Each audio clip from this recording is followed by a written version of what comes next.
माननीय अध्यक्षा जी, वैसे तो मुझे सरकार से ये उम्मीद नहीं है कि इस विशेषाधिकार हनन पर कोई कार्रवाई होगी।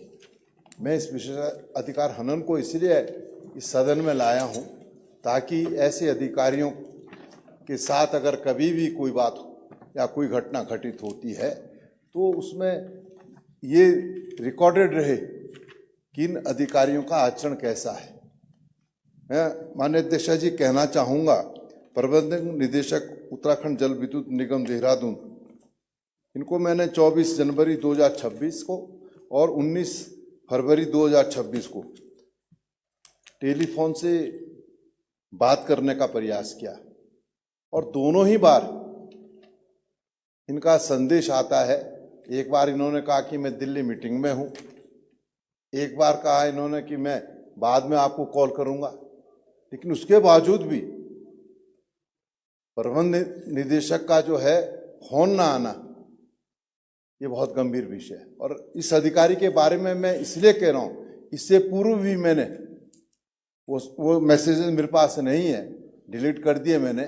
इससे पूर्व भी मैंने कई बार फोन से संपर्क करने का प्रयास किया, तो हर बार एक ही मैसेज कि मैं आपको बाद में बात करूंगा, लेकिन वो बात कभी आए नहीं, कभी बात उन्होंने नहीं की है। तो इसलिए ये गंभीर विषय है और मैं तो चाहूँगा अध्यक्षा जी, क्योंकि अब मैंने तय किया है कि मैं इस अधिकारी के कार्यालय में जाऊंगा। हम इतने कमज़ोर नहीं है कि विशेषाधिकार हनन से ही हम अपनी बात कहलाना चाहते हैं।